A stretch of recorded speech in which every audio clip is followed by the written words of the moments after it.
Please kindly turn off the sound mode on your Zoom throughout the event. Your cooperation is deeply appreciated. Thank you. Now, we would like to welcome our MC and facilitator for today, Ms. Lin Lee, a Senior Advisor at Nippon Singapore, to help us run through all the different works coming from the finalists, as well as to introduce our judges of the day. Over to you, Lin. Thank you, Shelley.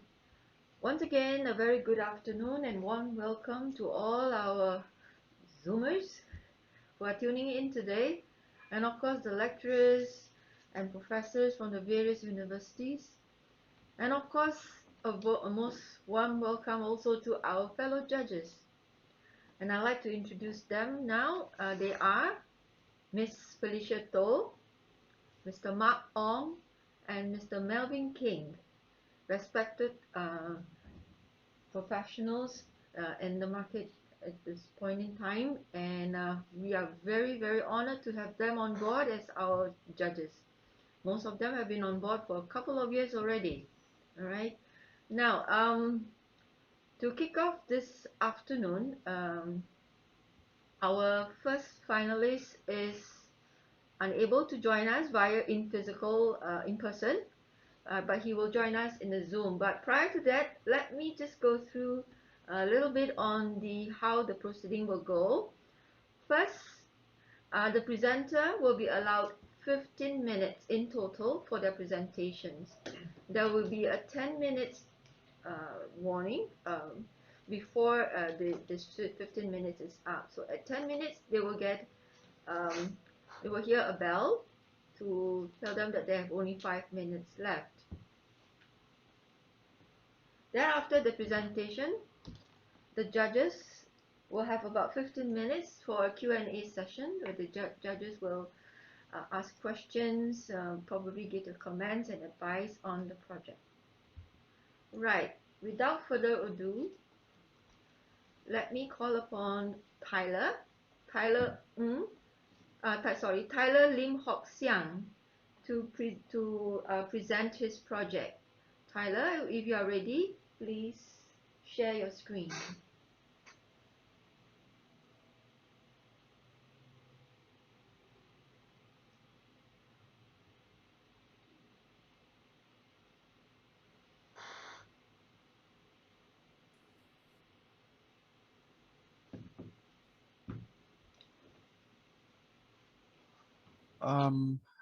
Hi everyone, can you all see my screen? Yes, we can. Okay. Yeah, sorry for the background noise because there's some construction going on upstairs. Yeah. So, good morning, good afternoon, everyone. My name is Tyler, and a very welcome to the Water Parliament of New Bangkok City. First, I would like to apologize for not being present in person today, and I'm thankful for the arrangement of this virtual presentation.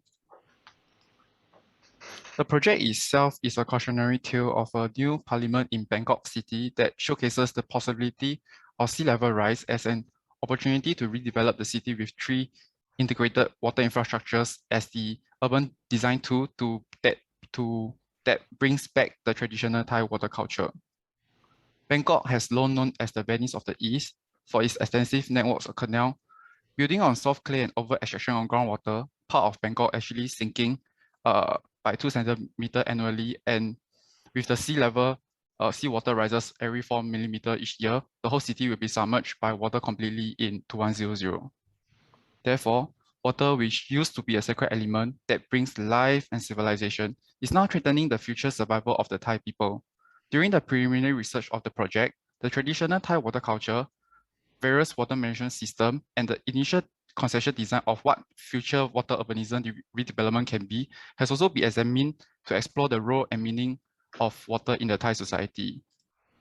As such, the project is built around a fictional round of an inhabitable landscape of a new Bangkok city in the year 2100. It's an alternative reality of a water parliament situated at the ancient Rattanakonsi Island in Bangkok City that pertains to the commons of water and subject to a group of people living in the island that represents the culture and the people of the Thai city.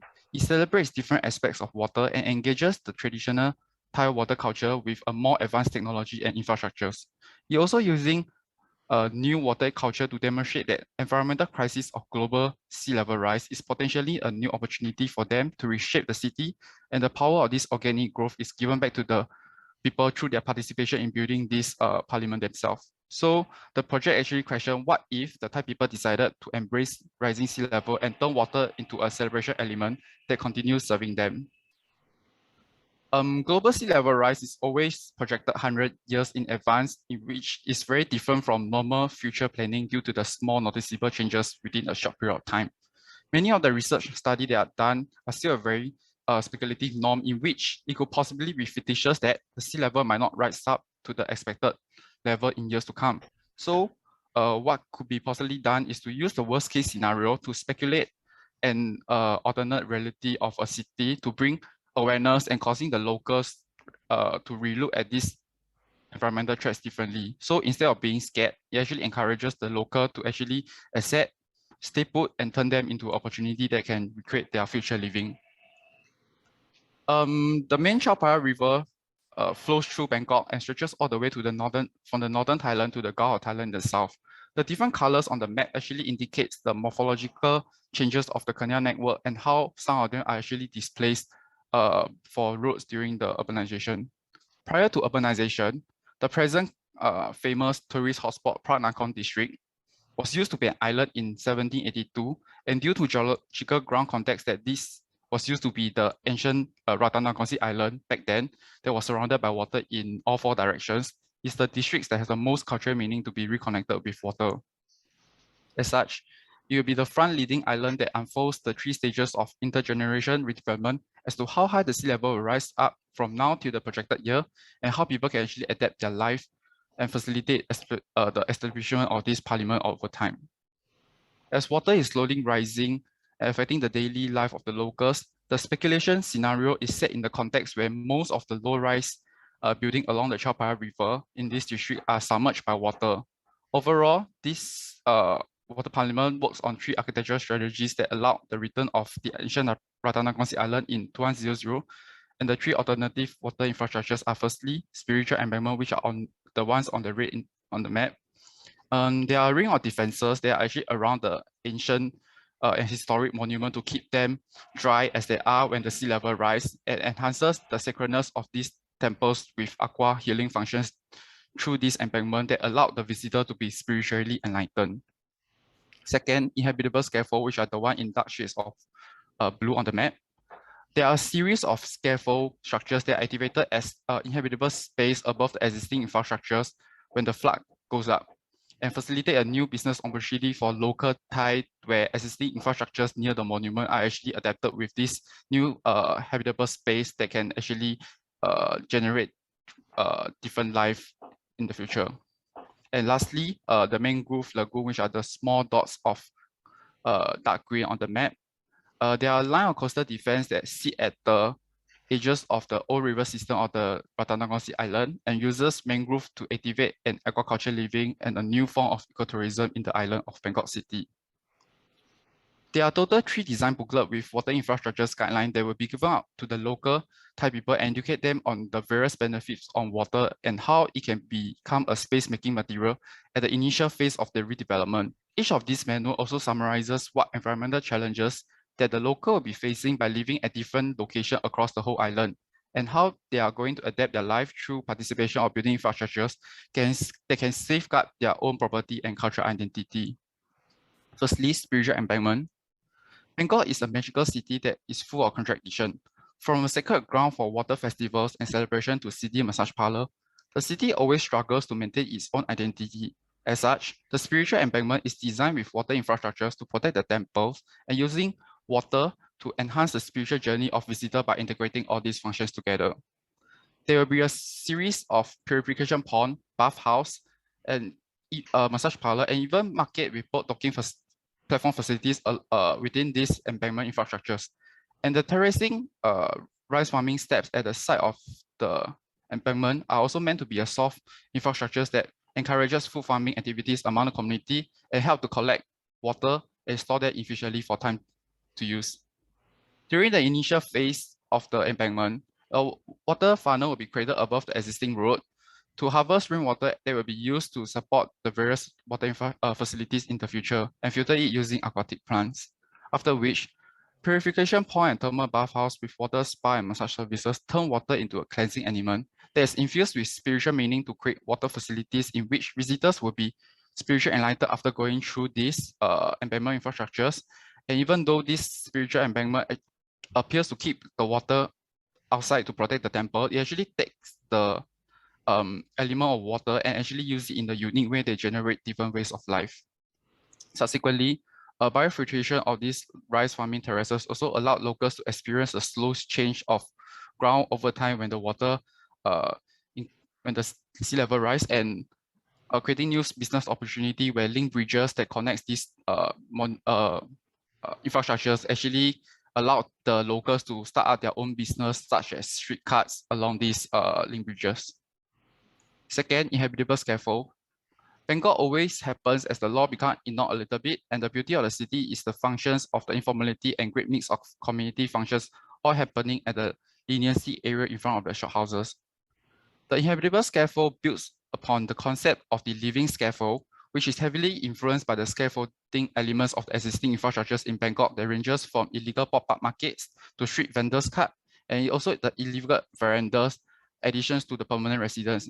As such, it allows most of the infrastructures that are outside the spiritual embankment to be redeveloped with this new inhabitable space above. And using the idea of scaffold, it also enables architecture to act as a vessel that allow locals to input their own culture through the integration of water management literally to build their own house. So the 3 stages of infrastructure growth will be carried out over the years to facilitate future living with water, where rainwater will be harvested using water funnel as a resource to carry out different ways of farming and ensure the food security. And also bamboo plantation will also be set up above the scaffold structures to harvest construction materials that will be needed for these inhabitable infrastructures. So initial stage of redevelopment will be the extension of street functions to free up the interior space of the existing infrastructures for other ecology purposes in the future. And while preparing the sea level to rise, the construction or preparation of moving outwards in stage 2, some of the existing extension space between the shophouses will also be converted into incubator ground for aquaponic farming. And as the water rises over the years, the front porch design will be converted into boat docking with link bridges constructed as gateway for potential connectivity between different infrastructures. So these creative adaptations of future living with scaffold infrastructures and water actually reveal the impressive spatial and temporal dynamics of Thai lifestyle and also allow the city to continue being alive, crazy, and unexpected. Lastly, the Mangrove Lagoon. With the large volume of river water that flows southwards during the monsoon period, the Mangrove Lagoon will be created as a barrier that helps to recreate the natural embankment and build up soil from the river sediment, acting as a coastal defense for the island against strong waves, because the Rattakong Sea Island actually situated here, and all these mangrove lagoon will actually be created along the river to act as a coastal defense for this island itself. And because of urbanization over the years, some of the current river edges along Chapara River are no longer suitable to grow the mangrove naturally. So with the mangrove rhizole leaf, which is some kind of incubator for the mangrove, it allowed mangrove to actually grow and seed being put in place to collect the river trash. It will help to filter the first layer of water that is going to infiltrate the island and provide a healthy living ground for the aquaculture. And once the mangrove become mature, the roots will then break through and expand to the riverbed, becoming the natural buffer of the island. And the mangrove unit are strategically designed and placed to be surrounded by this mangrove incubator to provide the initial supports to keep mangrove growing in place. And over time, the mangrove will then grow and wrap around the whole floating units, acting as a natural powerful thing that protects the local inhabitants who is going to live above the water. So furthermore, the boat docking and link bridges will also be designed as functional space that opens up new business opportunity, and the reconnection of water also allowed some of the locally owned floating apartment to be used as eco chalet for tourists and even floating markets for the locals to sell their stuff there. So to conclude, the drawing style of this project is trying to suggest a distance remnants of the Thai mural painting that allowed different scenes of life, stories, and water infrastructures to coexist in the same place with the same language. These various narrative scenes are scattered around a larger environment, which tends to communicate a more global idea on the characteristic of this Thai city in 2100 and showcases how the urban symbiotic growth are actually embedded in these three infrastructures. Even though just now three of them are being explained individually, they are all existed as one, and with the presence of water in this new city that the Thai people are celebrating with, it actually binds the whole island together and establishes the water parliament. So this is some sort of like small animation.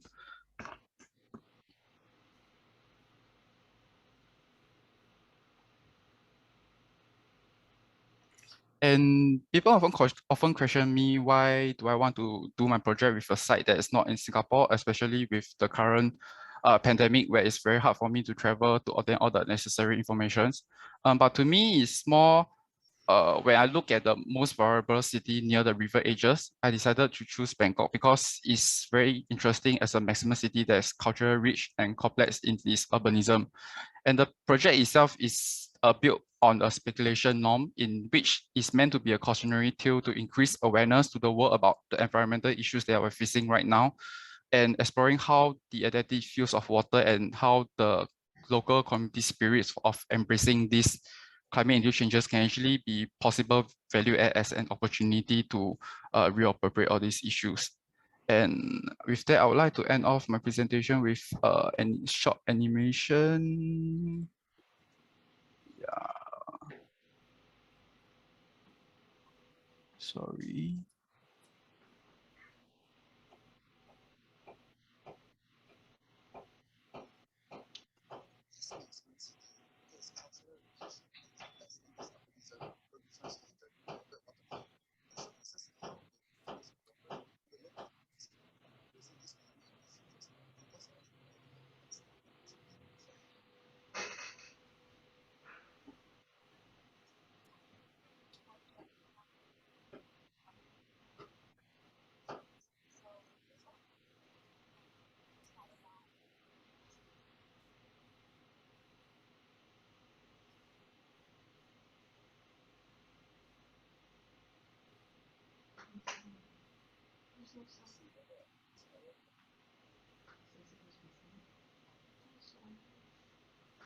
It's okay, I can get a sense of what's happening.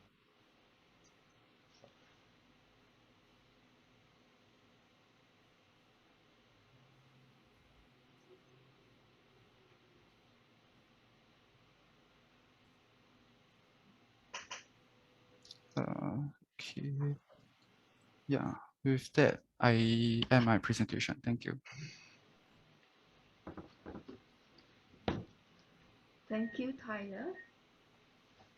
So let's over now to the judges for the questions and comments.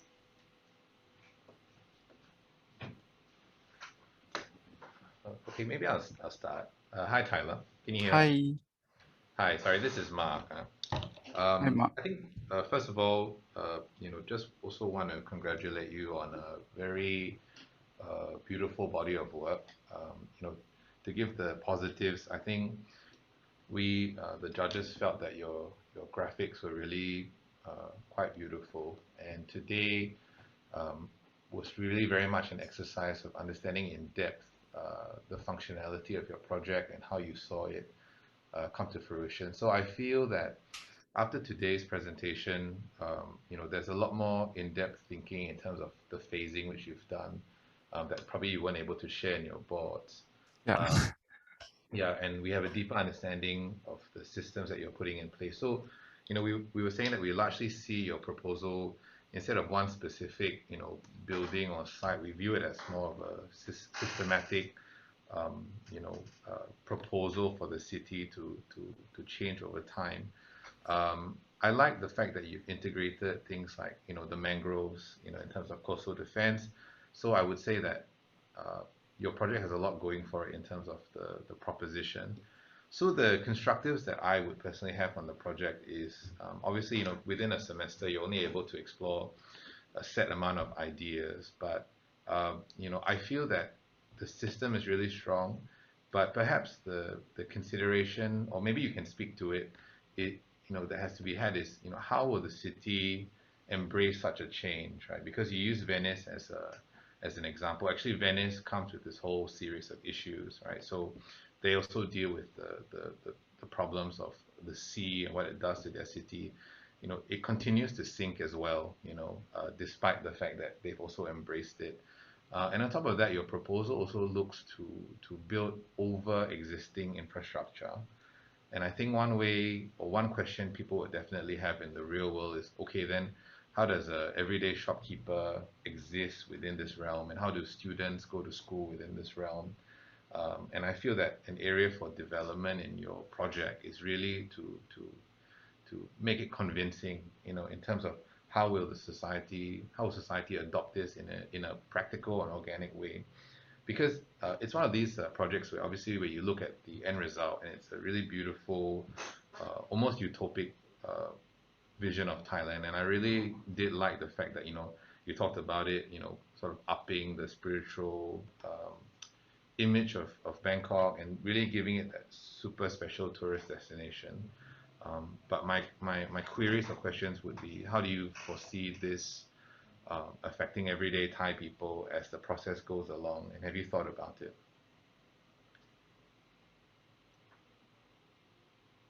I think he needs to unmute. You might have to unmute, Tyler, sorry. Yeah. Hello. Hello. Sorry. Yeah. Yeah. Yeah. I think. Sorry. I lost a few of your questions towards the back when I'm trying to unmute. No, that's okay. In short, is how do you foresee the everyday, Thai person adapting to this proposal as it goes through the different phases? So I let's just think see. You put your feet in the shoes, and you put your feet in the shoes of a lay person who just lives and works in the city. I think at the initial stage of trying to convince the locals to actually accepting it is will be quite a challenge move, because to them might not, because the people might not want to actually live a different way of life just to preparing of the future. But I think the issue of this topic, like about rising sea, is actually quite quite it doesn't happen just like maybe like next 5 years kind of thing. And it's more on like telling them that if they're going to think ahead for their kids and the future generations, then maybe that's when they actually should start looking at this problem seriously, and considering actually to actually try to understand how they can actually play a part in securing this that actually benefits their kids or their future generations. That's why the project itself also has a breakdown of how I envision the people will actually be educated in terms of how to manage waters, and how to learn about all these building infrastructures that can seek up themselves. And I also call it the water parliament because currently I think I didn't cover this during my presentation because due to the short period of time I have.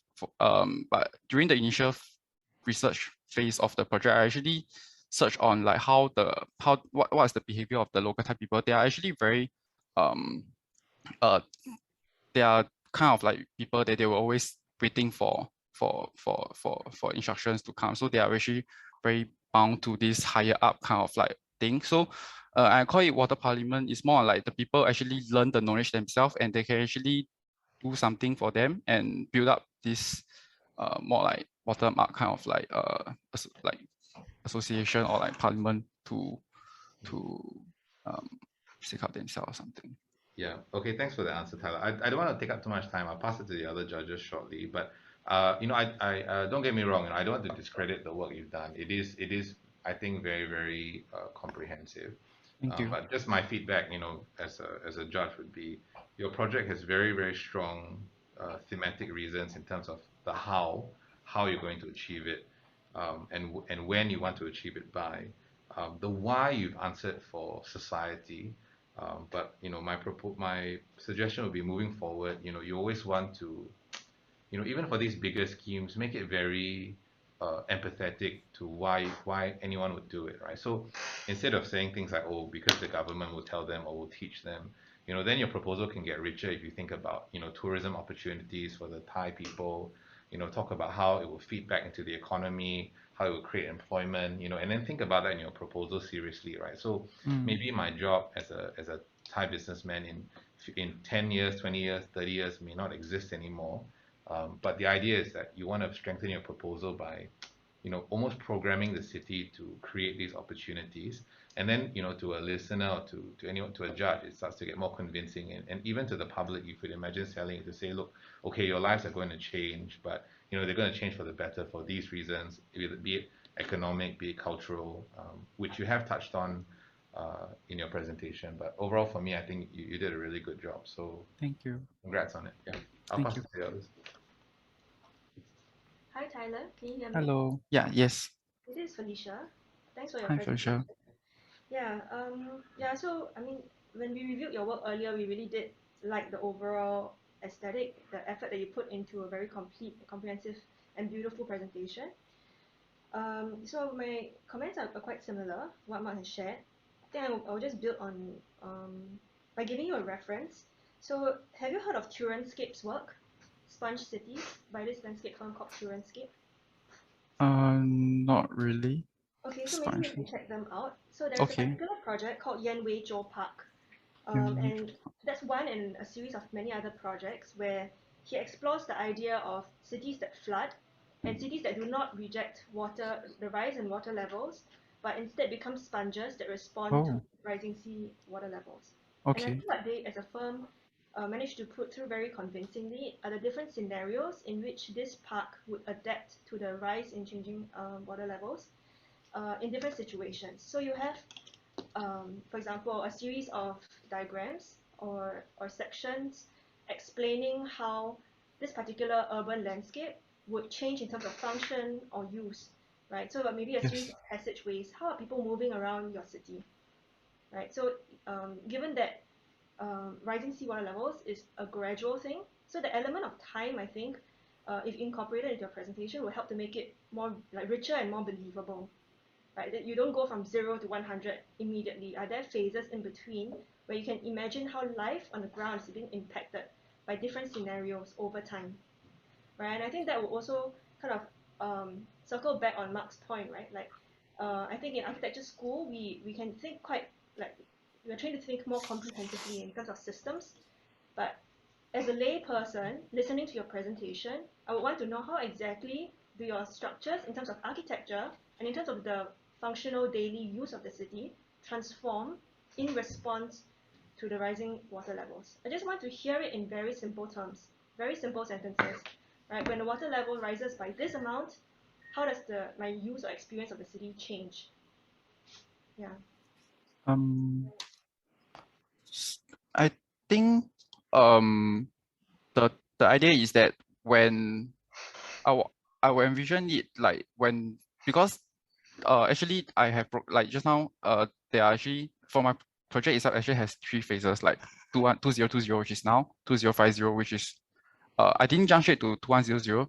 In the way I have like breakdown stage 2, where there's 2050, where the preparation work starts, like when people actually believe that okay, the water rising is a serious issue, then they have to do something about it. So if you want me to put in a simple sentence, would be I would say, because of this preparation, the people are no longer afraid of these changes, and they are actually, in a way, preparing and welcoming these water rises kind of thing. Yeah, they are not trying to run away from it, but actually they know how to uh, embrace it and actually prepare it for the future kind of thing.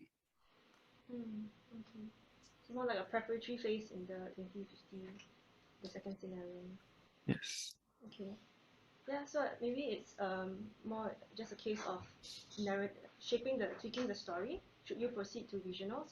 Yeah, in terms of presenting it in a way that people will be able to understand on a practical day-to-day lived out situation. Understand. Hi, Tyler. It's Hi. Melvin here. Hi, Hi. Melvin. Okay, I think I don't have to congratulate you on the good drawings. I think the judges all agree on the same. We're all on the same page on that. Thank you. Maybe I will be just a little bit more thought-provoking and or ask some thought-provoking questions, because I think your premise is to give a cautionary tale on the idea of rising seawater levels, which is kind of not kind of an expected topic in a way. Everyone's talking about it, and you use Bangkok as a case study example in this case to flesh out your ideas. I'm just curious, your strategies that you have decided to use appear to me as rather kind of back to basic strategies, like the scaffolding and the mangrove strategy. They all appear like very back to basics in the year 2100. So Mm, I'm curious as to why you chose those particular strategies, because they don't seem very future centric. Scaffolding is like very, very basic, and even the architecture that you showed us shows how basic and almost rudimentary they appear. So I'm actually coming from a point of view of like how, while the system architecture that you've developed is so rich and complex, the architecture solution appears quite simplistic. mm, And so that's where I'm trying to find uh, the reason as to why you decided to make it so simplistic when actually it's a rather future-centric project. That's one of my questions. And the other question is, I'm curious as to, while you did somewhat far but in-depth study of Bangkok, like I imagine if you said cautionary tale to the other Southeast Asian countries who will experience rising water levels, places like Indonesia, Philippines, and even in our own island, Singapore, where we are mostly right next to the water, right? So then how could your strategies be then employed in these areas? Because I imagine that something like this, which is quite a big and large idea, should be able to give or encourage other cities to adopt. Yeah. okay. So to answer your first questions, like why, in terms of like the basis of the strategies I come out with are actually quite rudimental rather than very futuristic, especially I'm talking about being it happening in 2100, which is like maybe 80 years in the future kind of thing. And I think because I start off the project and develop the project in the way that I will want the people to actually have, as in learn how to build it themselves. So that's why talking about scaffolding, which things scaffolding and mangrove, which are things that the local they themselves can actually learn from, like the menu that I'm like from a very basic kind of thing, like they can actually learn themselves and not uh doesn't rely on heavy like technologies kind of thing. So which explain why, which I think it sort of explain why even in 2100 the architecture itself are still not so futuristic. Like there's no like drones or whatsoever, like those high-tech kind of like infrastructures in the future.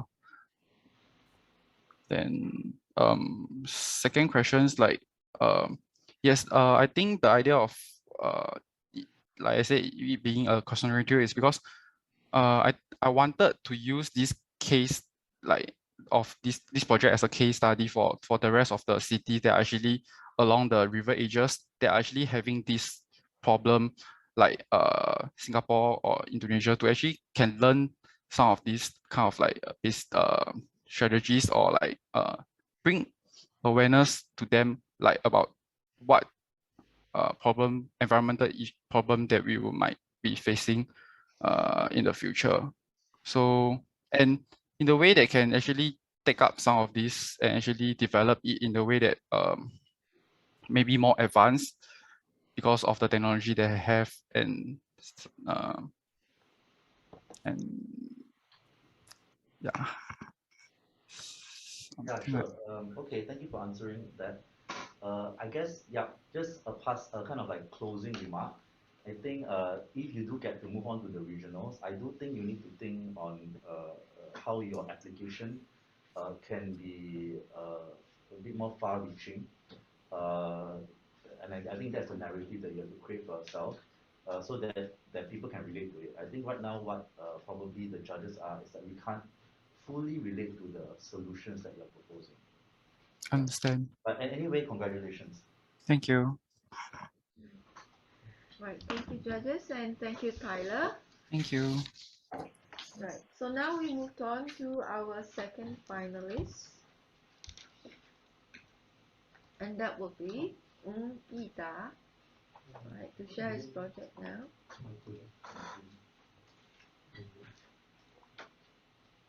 Right. So it looks like AYDA is handing out some pamphlets on his project.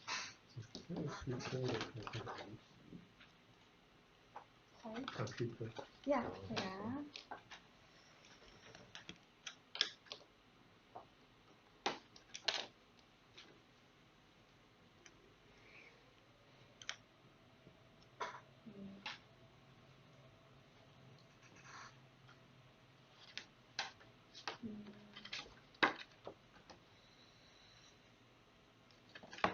I think I need the mouse. Yeah.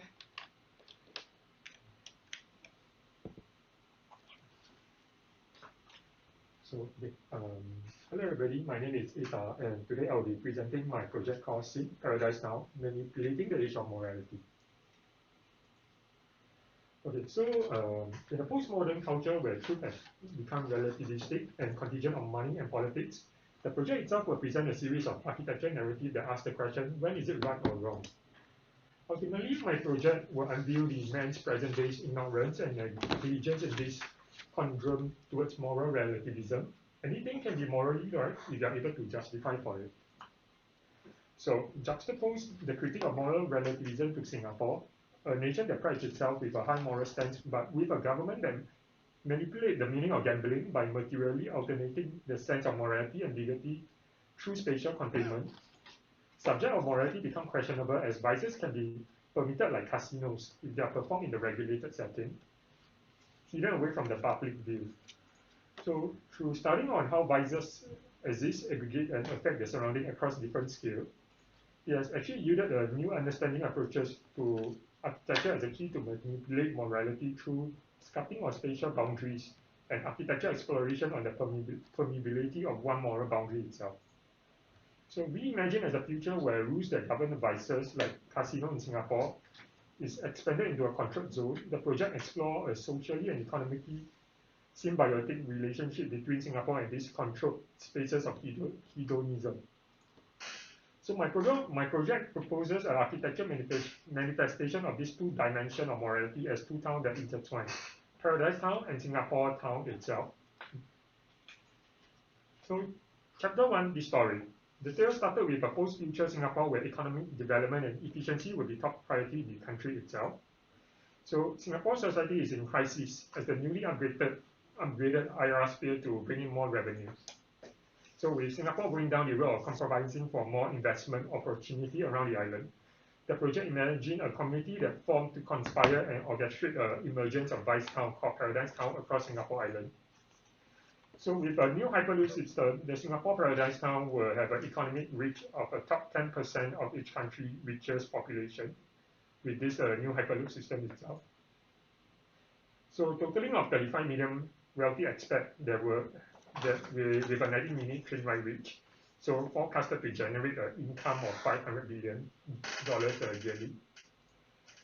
So this Hyperloop system, which will be erected on top of a Singapore state-owned east-west railway network, will link the Kuala Lumpur with the Jurong HSR and the Changi terminal before transiting back to the Pasir Gudang area. So Paradise Now will represent a contribution to the development and progress of Singapore economy. Community has planned to incorporate this kind of trade program ranging from $130 million to $2 billion in profit to Singapore. So they will actually try to seek to add value to this program by making it more morally appropriate in Singapore, the world's safest nation. So this will actually upgrade this program profit revenue to rise to $2 billion to $64 billion in total. The embassy will also create jobs during both its construction and afterwards. 150,000 new jobs are estimated to be created during construction, bringing the Swiss standard of living that we actually used to have. This Paradise Embassy will also attract additional investment in various sectors, be it commercial, marketing, tourism, and others, allowing Singapore to grow economically, culturally, and socially in the Southeast Asia region. So notion of stating ecology of care and revitalizing the economic growth of Singapore necessitates this construction of the Paradise Town for prosperity of Singapore in the future. So volunteer with the tale. So Tales of Paradise Town begin with travelers setting a foot in this town itself. Having heard the story of its opening, he knew this place is going to be different. So in the heart of the Paradise Town, the illusion of utopia fits into this fantasy of the traveler, one that built upon people's desire towards pleasure and freedom. So the terminal and its immediate mall, the escape land, which is built on top of GEM itself, are the center of the attraction of this entire Paradise Town itself due to the high influx of its visitors. Ability to fit people's desire with lust and pleasure through manipulating the boundary will be shown in the journey ahead. So, the population was thought to be different as the transition between the boundary for real and hyperreal were more than just a line itself. So using the travel corridor gateway that connects both Singaporean, the travelers using the Hyperloop terminal to these attraction spaces, the spaces were split into tripartite boundary spaces. Black for Singaporean, green for both Singaporean and traveller, and red for travellers only. So different series of paradise spaces were injected into this building. The shift between the hard and soft boundary hints at the palpable reach of utopic spaces. So to borrow Foucault's theory, the spectators of space contracted become a form of heterotic space in this case then. So volume 3, Next Stop Paradise. The age of this unrestricted pursuit of happiness now begin in this paradise town. Traveller arrives at the Hyperloop terminus in Jurong West, so which was built directly above the current MRT network. So to celebrate this occasion of arrival, the traveller will parade through this tunnel, symbolizing coming to the land of this paradise land. So in the ground, okay, this is the paradise stairways to heaven itself. So next up will be the Honeypot Alley. So this alley is like a runway, a landing strip that with the consolidated handpicked cultural performance for Singapore and family to come over and enjoy within this alley of GEM and Westgate. So within this alley, as you can see in the black, this cultural landscape is poised to breathe into new life into these two dying malls through joint retail collaboration with GEM and Westgate shareholders. So renovation in the mall itself will elicit a new sense of place by bringing in a whole new universe within the mall for Singaporeans with beautiful ladies and gentlemen performers. So on top of this cultural alley, traveller is able to rediscover themselves. So with eye-feasting experience like garland performance from the Thailand Siambus and the high sunflower sale from Korean Bachu ladies hidden right above this Honeypot Alley. So with the help of the lift, the flower will allow the visitor to find their release with their selected social needs. So, the flower petal themselves is able to embrace to the other flowers, creating a new interpretation of the universe within its honeypot itself as well.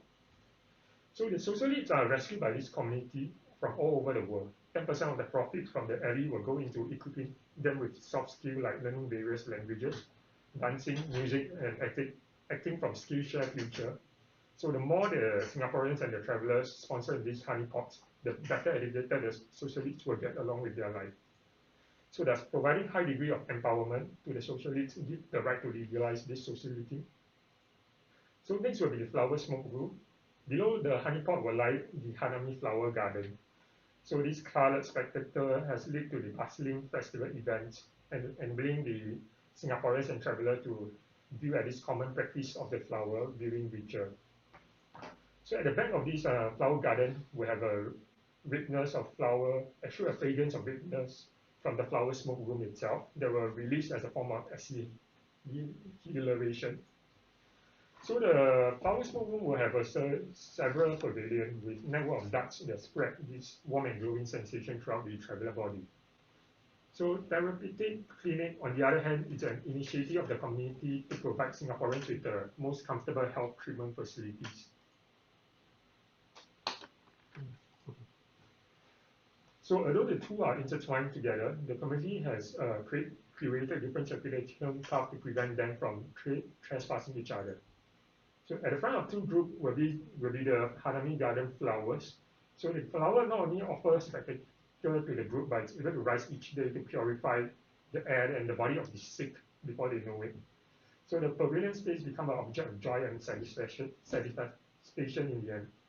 So the more the travelers and Singaporeans patronize it, the better the quality of the plant the community is able to procure. So what is the distinction between this prescribed addiction and illegal drug consumption then? What distinguish one and from another? So below this ground of the Honeypot Alley will lie the bay, a modern exotic food court that poised to bring in new foodie culture into Singapore's stagnant hawker scene. The meats that are from the Madagascar right, before they are delivered to the food hall itself, are washed and sterilized. So the Madagascar right itself is a digitalized environmental tube that runs around the entire gen that stimulate trophy hunting condition and a small oasis jungle and a lot of exotic animals. So all the animals from this Madagascar right will be from Wonderland, the shopping mall next to Gem itself, which is Big Box. So an artificial recreation of wild animal sanctuary. So under this Paradise Animal Protection Program itself, 1 out of 5 animals will be sent to Madagascar, while the rest will be released back into the wild, contributing to this wildlife development program. So the blood from this animal are also used to make blood fertilizer for the Hanami garden as well, as blood powder also for the animals to consume, producing the optimal type of carbon neutrality. As a result, the more the travelers hunt and shoot, the more they are actually contributing back to the environment. So thus restoring back to the animal community in the wildlife sufficient justification to slaughter an individual animal, no? So the identity of Jurong was compromised due to the weak economic standing of Singapore in the global industry itself. Resultant of undeveloped space and population left the township empty. Renaissance of the new township is henceforth the key to alternate economic model for Singapore. So even though the town is enclosed, the traveler will admire the feeling of the spaces that it will provide. So from above itself, the city review itself as the Malayan, the proud nation personification of Singapore itself. And when choices are presented, morality, inevitability become casualty. Architecture becomes a form of moral tension between Singapore and Paradise Town, as the Singapore compromises ethic value for more economic progression. In the end, are there any right or wrong answer to morality? Yeah, thank you. That's all. Thank you, Ita. Kind of like now no more two sides of the coin. Yeah. Okay, judges, any questions? So, Comments? so Ita, I can't help but laugh while you present this. Not because I think it's a joke, but I believe obviously your angle on this proposal is somewhat satirical, Yeah.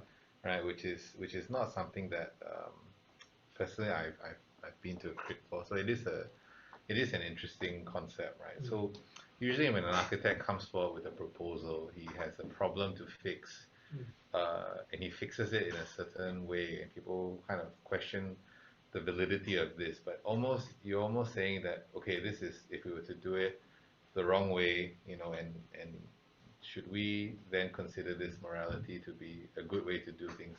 Like you do very extreme things like shoot animals, and in 2022, no one ever think to propose that anymore. It's really sort of done and dusted, and especially because Singapore is so constrained. Things like drug usage, things like casino and vice, there's a certain view in it. But casino, in an essence, is already here. So that's what you're saying. So you're saying, what is the architect's role, and how does it perverse or change the role as we take on more and more of these things? So it is tough to judge these proposals that people put forward, because in a way you're not standing on what you stand for. But what I will say is this. there are a few things that, when you put forward these ideas, right? To me, like personally, right, still you still need to convey your viewpoint across, your personal view. Because if not, it becomes a piece of theater, which is actually very, very enjoyable. But when you put an idea out in the world, in order for it to be substantial, you yourself have to stand for what you're saying. So your contention or the basis of your work has to speak to something that you feel strongly about. So whenever you propose this to people, you have to kind of throw your hat in the ring and say it's either maybe we should do this, or I think we shouldn't do this for these reasons, right? At the end of the day, that's what people will relate to. Of course, your proposal is really good. I mean, the judges also will speak well of the graphics and the ideas that are going into it. But on my personal basis, you have to stand for something. Okay, but that's my personal view. If I were to critique it on a logical basis, right? In a way, what you're really saying is let's build these new vices in dying malls, which is where big box and everything is.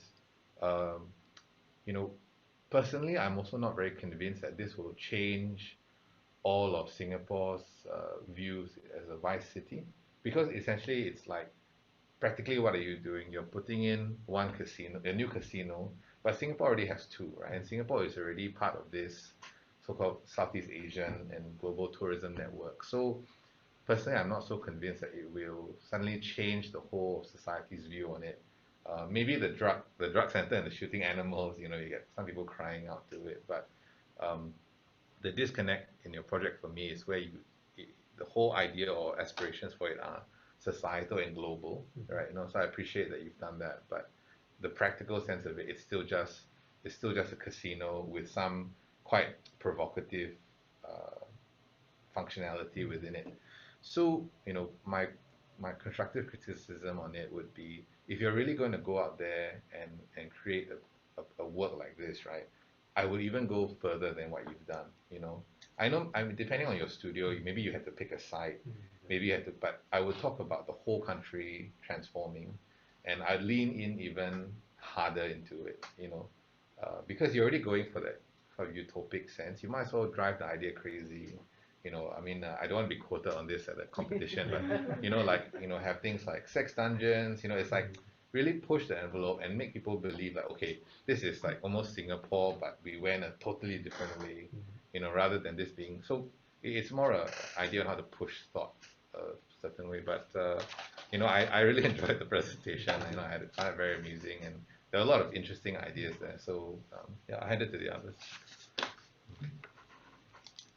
Okay, so Ida, typically I am a person who likes to be attracted to such topics, just because I think it's a bit out of the norm, and at least it questions something. And what I quite like about your thought process is actually you picked up a very interesting point, which is the masking of vice that Singapore loves to do. So it's just our government's way of transforming or repackaging certain things, which is what we do greatly. While that is interesting from a study point of view, I do feel that I'm struggling a little bit with the idea of what is the architecture. Well, the idea seems strong, and to be fair, right? Any program that you think that is a vice would provoke us, right? Isn't it? Like what Mark mentioned. Yeah. So it really doesn't matter whether it was a Honeypot Alley or a smoked flower or whatever, because that is just programmed. But the architecture is what I'm trying to find out, or trying to. Actually, we're hoping that today we will see architecture. Oh. But I am not sure.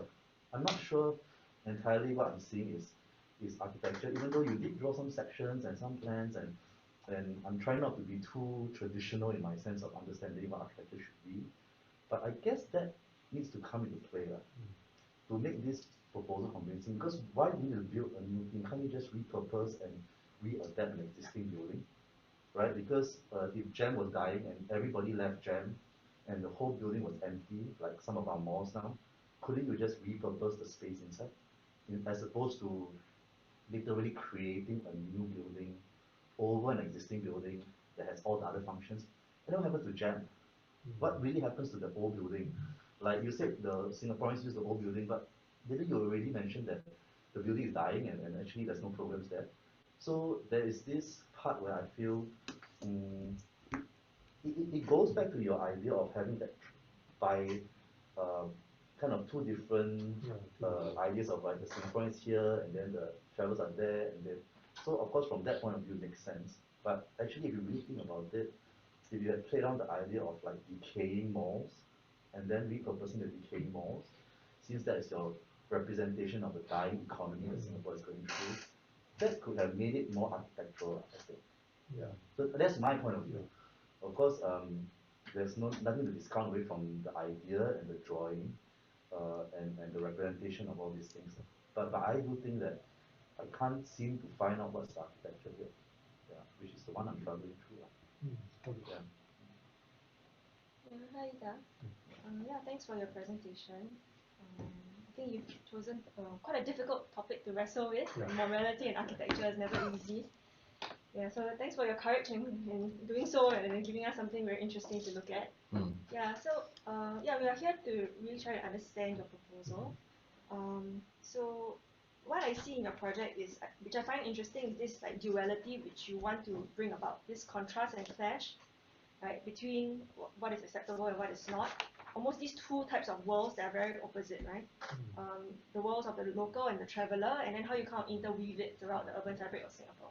So that in itself is very interesting. I see that you are more successful in addressing this at an urban level, this idea of a clash, programmatic clash.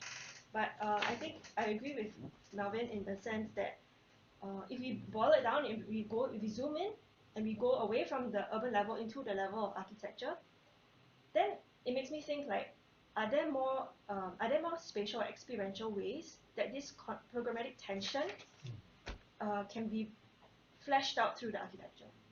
Right. So, for example, where is the interface? You know, when you have this old building and then you are building your structure on top of it, right? Is there an interface that you could examine? And then that could actually be very interesting, because if you explore it in terms of sight lines, right? Do you see silhouettes of people moving? Are there certain things that you want to hide from view or not from view? You know, and then if you talk about the other senses, right? Are there smells that are involved in this process? Are there different postures? Maybe on one side of the wall somebody is doing something, on the other side somebody is sitting in a different posture. You know, then I think that will become much richer in terms of architecture. Yeah, because right now I'm looking for like the kind of translation from a concept into that field of architecture that Melvin's talking about. That's our question, right? If I look through the proposals, like I see something that looks kind of skeletal. They look like insertions, right? Like something that looks a bit like the garden by the bay, the flower trees, super trees, and everything. Yeah, they seem like more piecemeal types of interventions in space, whereas maybe the next step after this would be really to enrich it through translating into an architectural language that carries through everything. You know, like that would actually be something that could drive your project even further. Yeah. So I think that's just my comment. Thank you so much for your time. All right. If there are no more questions, thank you, Ida. Thank you. All right. We'll go for a 10 minutes break. All right. And we'll come back again with the other two presentations. I think it's real. It's real. Is it? I thought digital. I think it's enhanced by digital, but there's like real animals.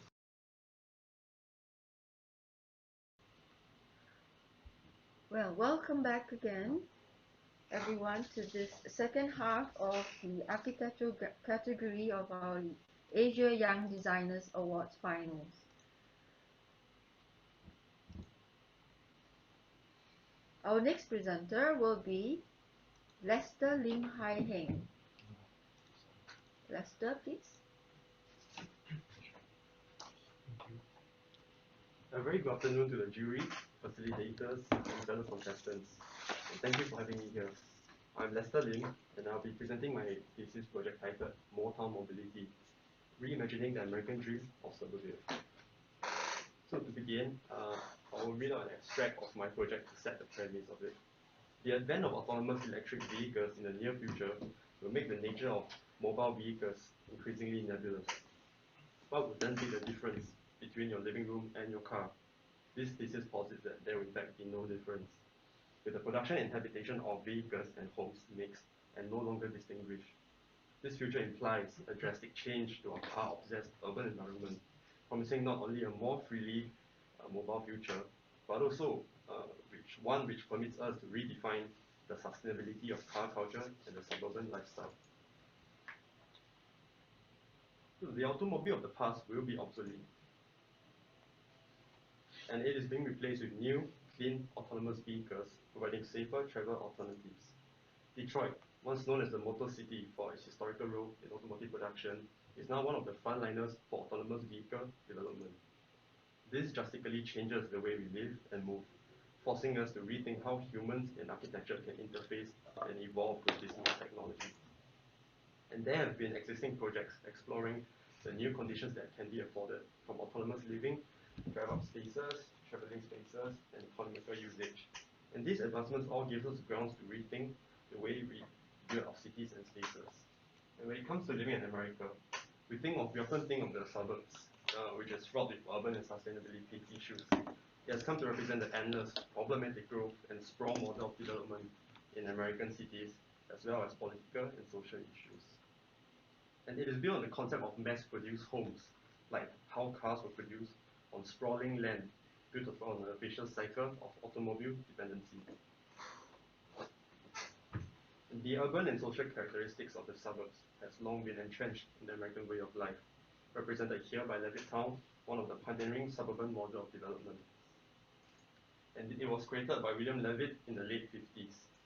It features sprawling single-family homes made affordable via cheap mass production and attractive mortgage loans, driving masses of Americans to purchase these homes.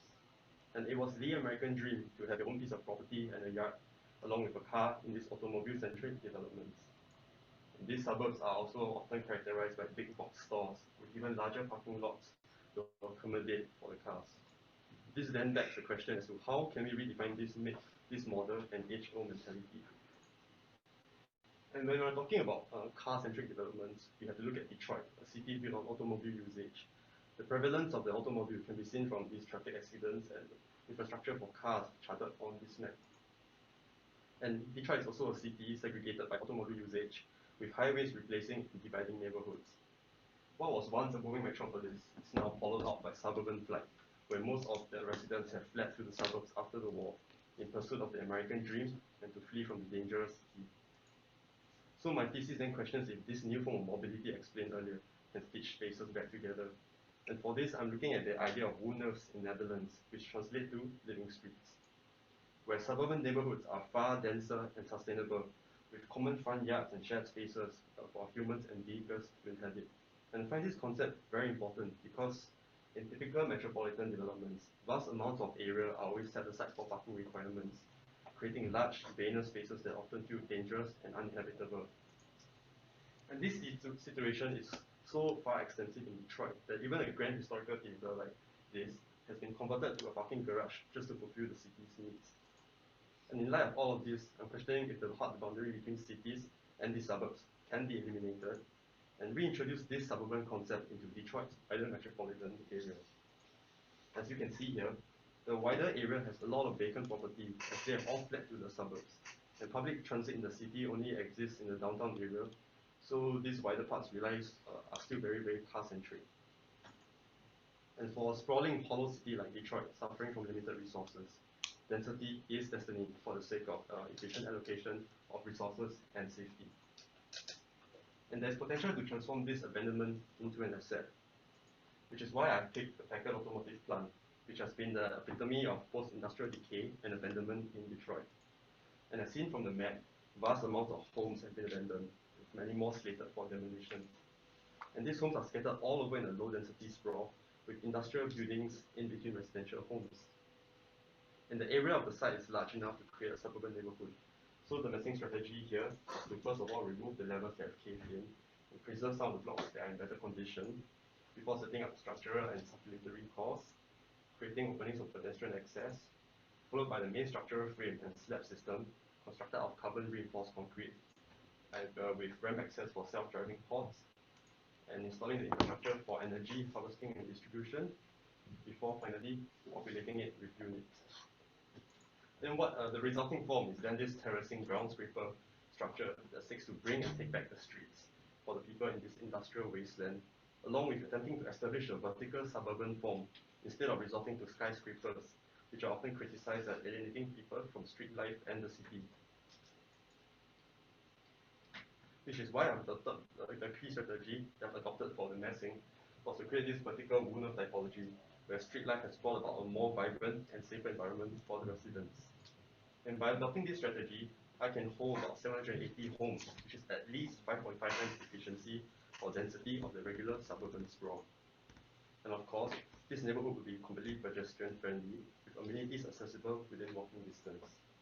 And the plan will be cut up into zones for different users to support this neo-suburban community, from commercial big box stores to the manufacturing and development of housing units to cater to their different needs.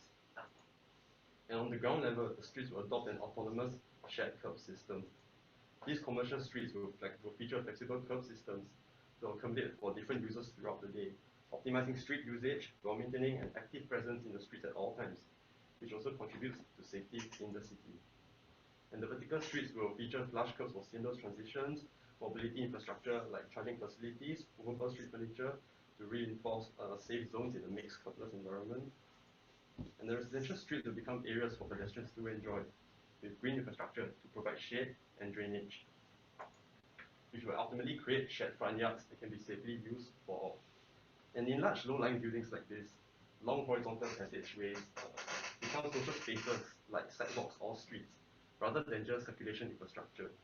So the insistent repetition of the program calls for relief, for spaces to do nothing, or rather spaces where anything can happen. And these spaces are essential for the dynamic of buildings. And housing-wise, we have a mix of vertically stacked 5/1 typology synced with the neo-suburban type. And they are connected in a loop via the repeated hypercores, which holds both the housing and residential lifts, with recreational programs tucked underneath for easy access on both sides. Ample public space will also be provided, and the repurposed plant will be used for commercial purposes like the big box stores that characterizes the suburbs, as well as for manufacturing the housing units and extensions, which can be transported up the hypercourse funicular lift. And this idea draws on the Packard plant's historic industrial identity and as a manufacturing plant for automobiles, and therefore projecting it into the future as an infrastructure for manufacturing autonomous homes and vehicles. And these themes of industrial production is also something that both the American suburbs and automobiles share. They are both mass-produced, sold in the catalog, and modified by the owners. My project then takes a modern approach to this theme by allowing residents to design or modify their homes and mobile rooms via an app and place a build order for it, which will then be sent to the manufacturing branch of the plant, where both the homes and mobile pods are manufactured for seamless integration. The completed pieces and pods will then be sent upwards via a diagonal lift straight from the factory to be pieced together on the allocated 7x8 meters lot. So this 7x8 meters footprint can allow for a variety of configurations, as well as reimagining how houses can be designed to integrate mobile rooms. And these mobile rooms, or rather self-driving pods, come in a range of sizes to cater to different needs. And it can range from mobile offices for studio units, to a mobile business or living room acting out as a front facade. Here we have a mobile living room placed on the side like a typical home garage configuration. And moving on to double-story units, here we have what seems like two homes, one static and the other mobile, possibly for a co-tenant scenario where one spends a lot more time on the road than the other, or even a co-living arrangement where two mobile pods are plugged into a main unit with two bedrooms. And finally, this one is inspired by the typical nuclear family with a motorhome for vacations, or when they have to accommodate for the grandparents when they visit from a different state. And also, finally, the mobile home office, which will be highly popular due to the recent spike in work from home arrangements. And here we have the smaller, fully self-driving home inspired by the motorhome culture. So these houses and mobile pods will be manufactured from carbon fiber composites, which can be recycled via a fluidized bed recycling process minimizing waste when homeowners want to upgrade or modify their property. And the community courtyard is designed as a central public space that will act as a market hall for the residents in the district, creating a more integrated social food place instead of the vast banal fast food chains littered around the city. And these reconfigurable mobile pods can be adapted to whole sitting areas on the mezzanine level or green roofs, creating flexible communal spaces and programs in the heart of the development. The courtyard will also feature mobile greenhouses that hang off of the vertical superstructure, and these pods can be combined together to form larger units and are designed with an intake service pipe that plugs into the superstructure for water supply and electricity. And this was inspired by the increasingly popular agri-food movement in Detroit, where Detroiters transform vacant lands into farms to produce fresh foods for the city, as well as to tend to this typical suburban imagery of tending to a perfect garden. This will hopefully inspire more residents to participate in this growing culture and grow fresh produce for the community too, as well as to tap into the growing farming community and restore the social fabric of the city. And all of these are supported by infrastructure that harnesses energy from natural sources, which are mainly solar and hydro sources captured by the photovoltaic canopies on the lower levels and tracking photovoltaic panels on the core roof. This helps to capture solar and hydroelectric power as well as water supply, which will then be stored in batteries and water tanks before being distributed via the integrated superstructure to the houses and programs. So reimagining the packet plant as a place for both production and living transforms its identity from an abandoned industrial site to an inhabitable infrastructure for the city, while tackling some of the many issues which plagues the city, like housing, safety, accessibility to fresh produce, and industrial decay. This is also a counter thesis to the American sprawl model of growth, to really question if we can give back excess land to the environment instead of constantly taking more, and to minimize our carbon footprint by identifying and changing the way suburbs work. And with this, I end my presentation. Thank you. Thank you, Lester. Over to the judges. Questions? I can start first. So anyway, when I saw your project, I thought about trailer parks, RV, and interestingly enough, it brings back to the idea of when the Americans coming out of post-war, they started looking at case study houses, by almost prefabricated homes. And I think they're taking it to quite an interesting level. I think this model can only work in the US, even though I feel that I hope that it can be used in other places, but unfortunately we don't have the kind of land to achieve what you've done. Personally, I think this is where I see a conceptual idea that can be translated into architecture and fleshed out very clearly. So I can imagine through your very extensive studies and all the different unit modulations, how it can actually be built. And to me, that's successful. So I congratulate you on that. And the different ideas of how bringing a trailer park idea, which is kind of a very old concept right in the US, to then bring it with the modern technology that you introduced, I think that to me also you have thought through very carefully. So in terms of those aspects, I think this project is quite successful. Yeah. Again, I'm just very interested in why you decided to look into another country to figure out other people's problems as a basis of studies. Right. Yeah. Okay, so to answer your question, it was inspired by my mentor's brief, in fact, and he wanted to explore how the future of electric and autonomous vehicles will change the way architecture is thought of. Because usually we don't deal with cars, architects always say, we build pedestrian-friendly spaces, parking is always a separate thing. So I realized that even though my project itself may not be directly transferable to Singapore's context, but in Singapore, we have to admit that we actually allocate a lot of parking, a lot of space for parking requirements. It's something that every city has to face, and because of this concept about answering to the idea of cars, electric vehicles, autonomous vehicles, the idea of Detroit, America came to mind because it holds the strongest narrative. So Detroit was once a motor city. The industry was entirely dependent on cars. They were a city that was built completely for the sake of cars, and that's what led to its downfall.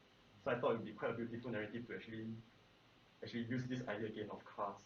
So it's like a retro narrative to use this old idea or historical narrative of the city and actually projecting it into the future and see what change can be done. Yeah, and also because of I've always just had personal interest in American culture. You always see that portrait in films, movies, and people always think that it's an ideal way of life. You know, an American dream. You see the suburbs, you see the perfect garden, you see the big stores, but all people don't realize that a lot of these are very unsustainable. So I'm trying to actually turn this narrative around, saying that, you know, showing that how disastrous it can actually be for the environment, and if there can be a better way to frame it. Yeah. I just want to say that if you do move on to the next round and get to the regionals, because of how far out this context will be, because you will be amongst Asia in general, there may be some questions asking about how it can be related back into our context. Right. And that may be something you would think about, because ultimately I think it's a strong architecture idea. And you say it's very future, but actually I can imagine it being done in the next 15 years. It's not that future. So I think just be prepared lah. If you do go to the regionals, that some of the judges in the regional level may ask questions like that. Yeah, because it's very far off from our kind of our context. Yeah. Hi, Aston. Yeah, thanks for a very compelling topic and a very clear verbal presentation. I think you went through your thought process very well. Yeah, so I find if I were to quote you, right, your investigation in this thesis is arrived at a point where cars and homes are no longer distinguished. Yeah, I think that's very interesting and very meaty topic that has a lot of potential for translation into architecture. Could we skip to the page where you have your plans for the modules of the living spaces?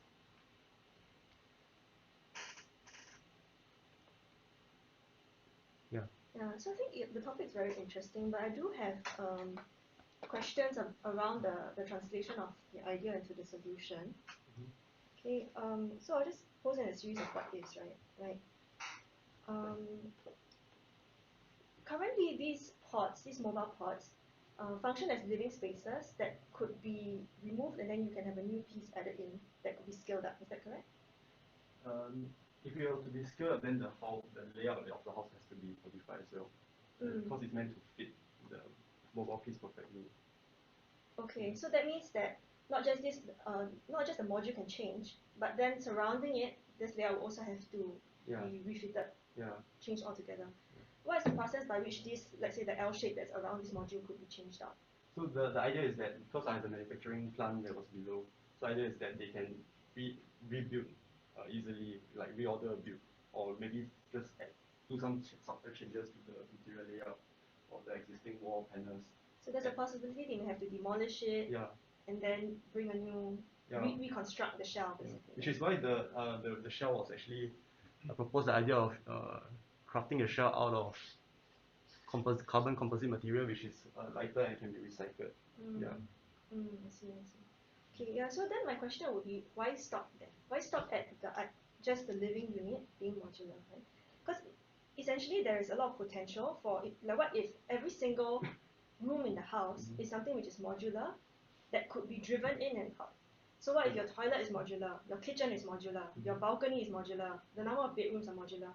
So if I'm a single person, then I get married and the family expands, there's a possibility of me just driving these pods like a Lego blocks, and then assembling it into a larger structure. So there is space for addition and growth without having to demolish this shell. You know what I mean? Yeah.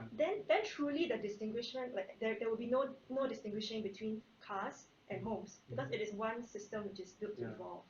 Right. So that's my main comment. I also have questions around like the structural system. Like, for example, right now if you look at the home units, it does still have that pitched roof form of a typical home. I have questions around how do these stack up, right? Like this composite shell. Carbon composite. Yeah. Carbon composite shell.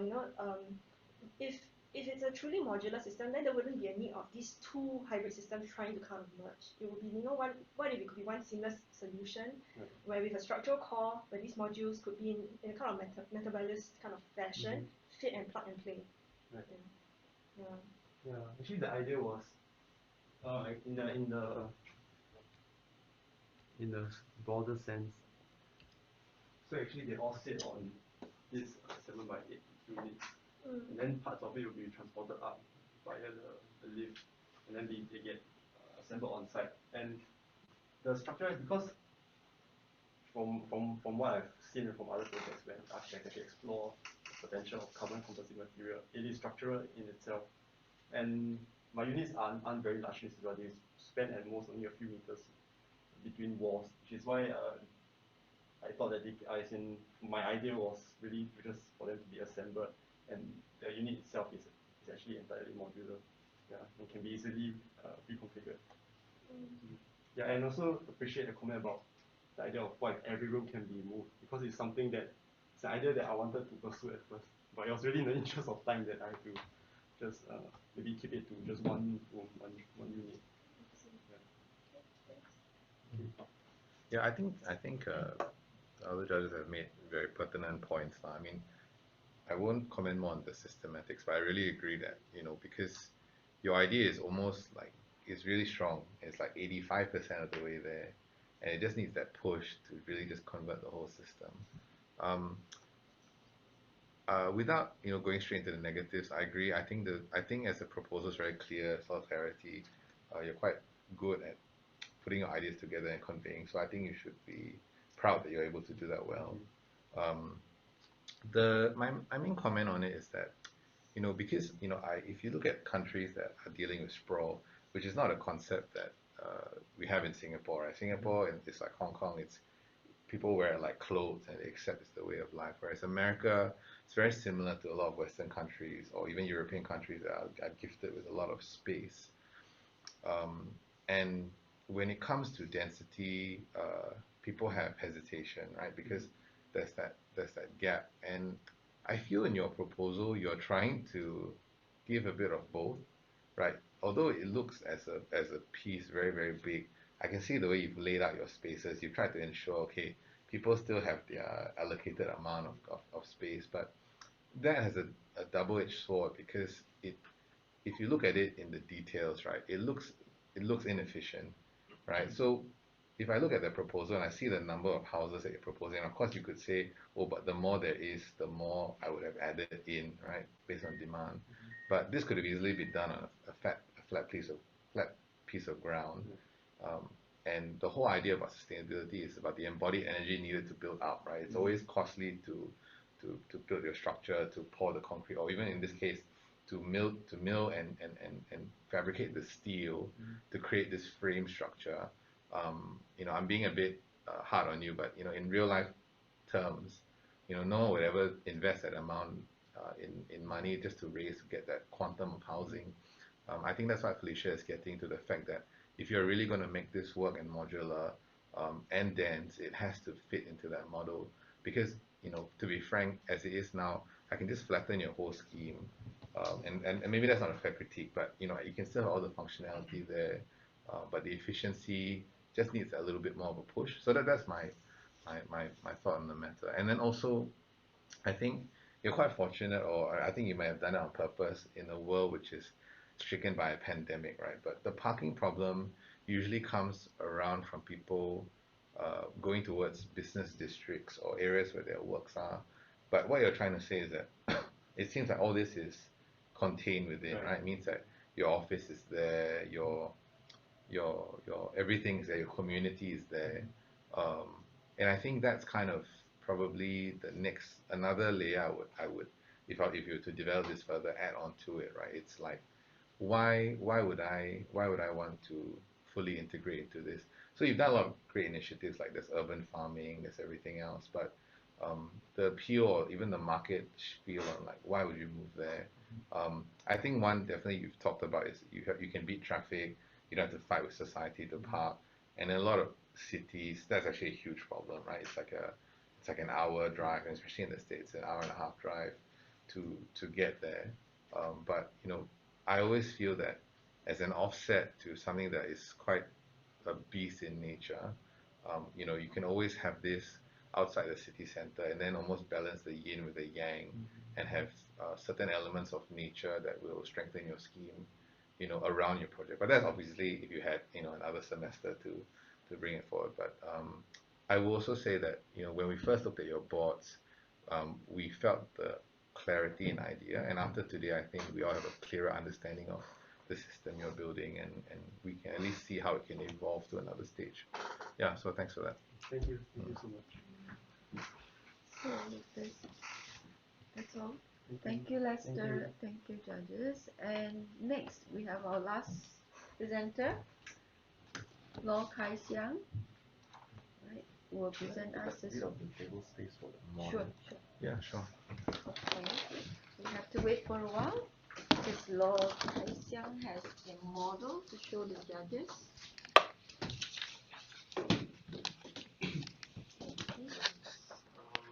Quite long, the entire thing. Sorry. Thank you.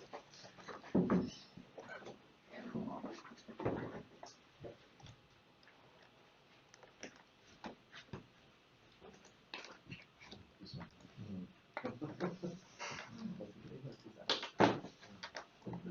The graveyard. Yeah. The graveyard. The graveyard.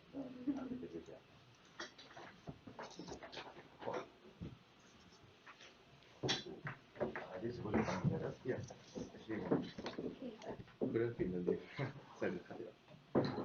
So we have here a setup of a very huge model.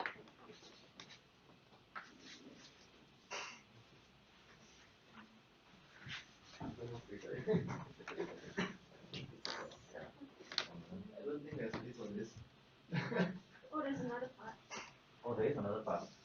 Oh, no, there's another thing.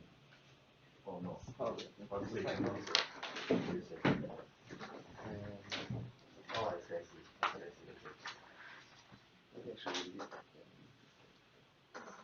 Do you need to be there? Can you hear? Yeah, you can be here. Yeah. This orientation will make sense. Is it together like that? Not meant to be together. But the orientation it relates now here. Oh, okay. Alright, so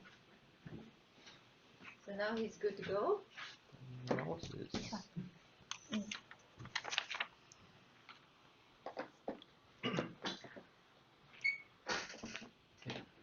Good afternoon, everyone. My name is Kaizen. My project is titled Resurrecting Architectural Ghosts in Anticipation of Collective Memory. In this project, I'm interested to explore the social aspects of conservation using memories, a counterpoint to traditional forms of conservation, where buildings are intentionally retained in their pure and authentic forms. So this project calls for a rethinking of the value system that drives this notion of authenticity into one that is more social than architectural.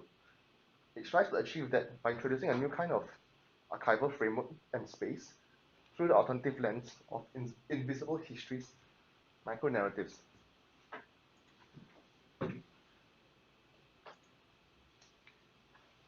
I introduced this idea of architectural ghosts at the start, and it refers to buildings that have either been demolished or are soon to be demolished by a certain date. For example, you have the Old National Library, and that has been gone for almost 2 decades, a ghost. And then you have, if you look at the more recent ones like Tanglin Halt Estate, a soon-to-be ghost. It is still there, but not for long, because the government has already announced for it to be demolished by 2024. So why is this all important? Our government prides itself on its unsentimental pragmatism, privileging developments over preservation of heritage. And while we have seen a restructuring of URA's priorities in the late 1980s in favor of conservation, they unfortunately remain very much more architectural than social. Society is made up of a diversity of people with different experiences, and the building carcass, unfortunately, can only say so much.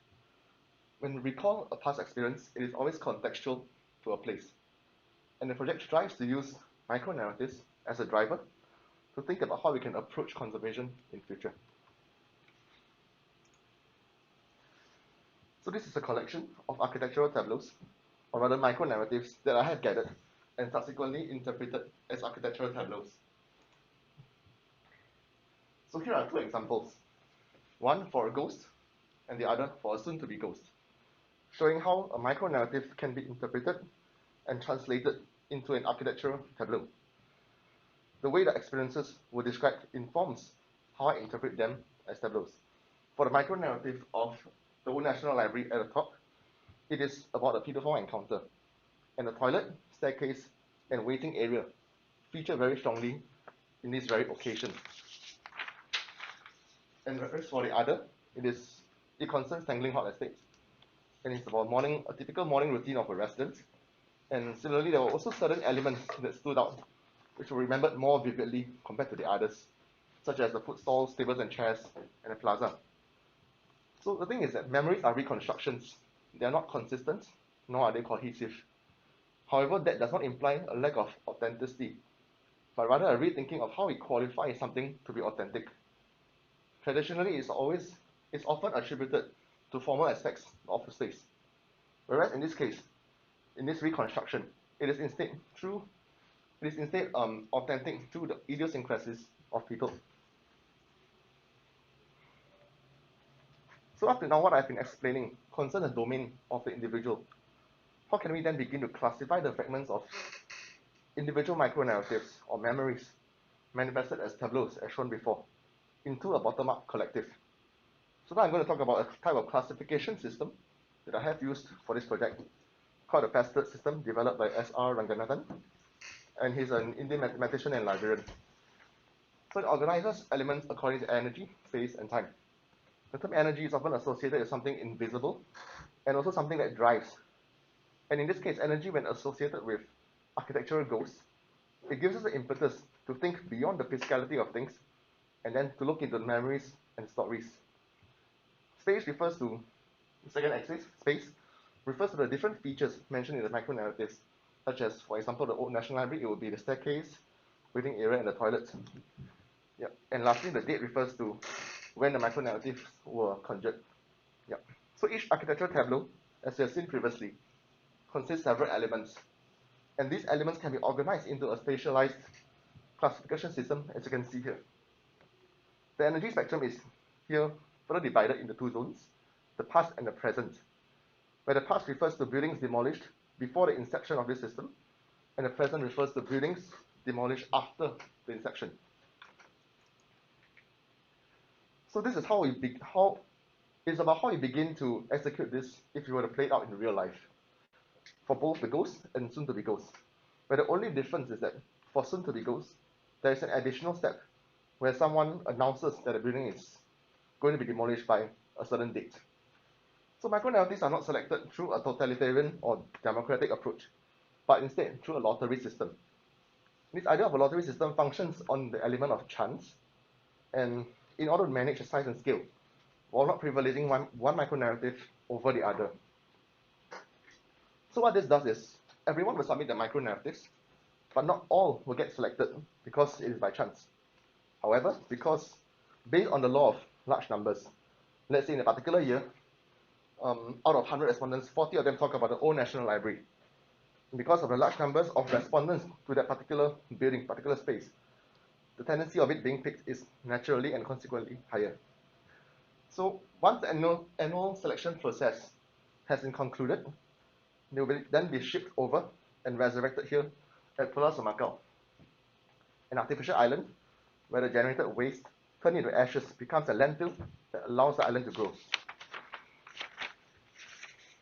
So there's a similarity between the project Exploration and Semakau Island, in the sense that demolished buildings are also recreated through the micro-narratives as a way to reclaim both memories and also the context where the memories took place. So there's a connection and synergy between the sites and the architectural fragments. They are either reclaimed through a reconstruction because they have been gone, or reclaimed as actual fragments because they're still there, soon to be demolished. And both coexist on the standalone reclaimed land. Over here, this archive.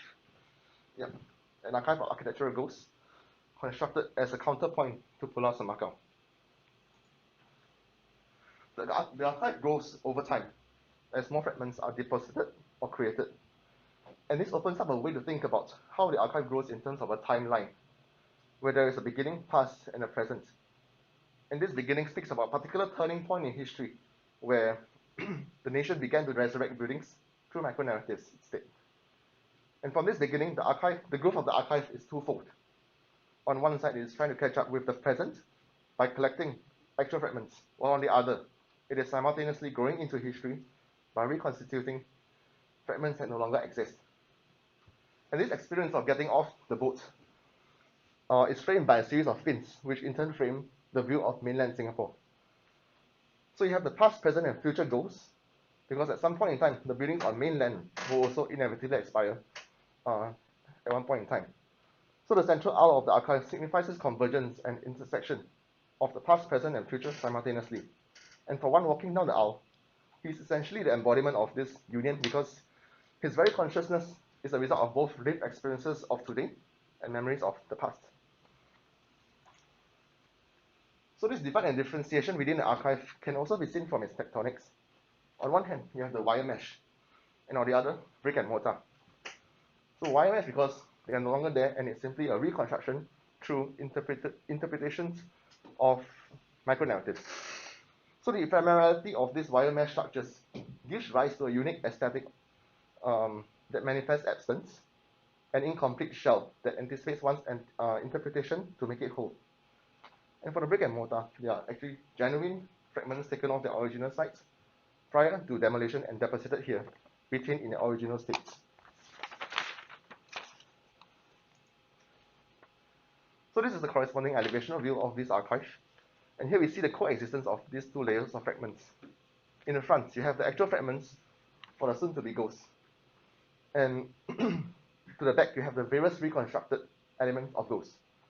And just by the nature that they are actual fragments and not reconstructions, there's this difference that for those that are actual fragments, there is only one of each, compared to the multiplicity observed in the wire mesh fragments to the other side.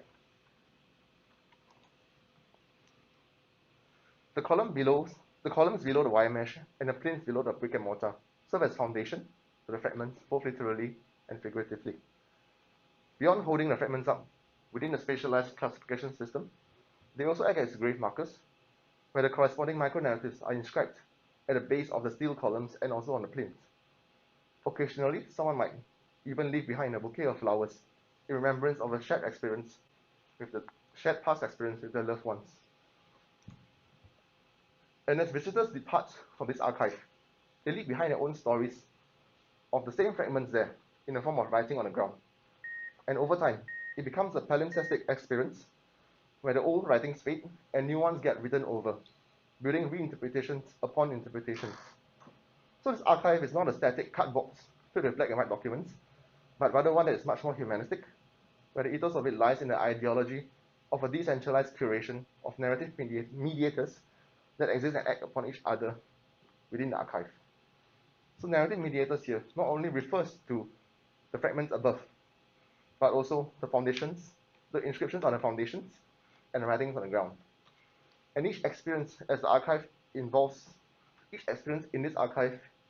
the coming together of mediators, reanimated and put into parallel conversations as visitors meander through the space. Therefore, all design agency and intentionalities come from the users we make of the archive rather than what it contains. As an archive that aspires to spur memories, produce new meanings, build relationships, one that ultimately remembers us as a community. Thank you.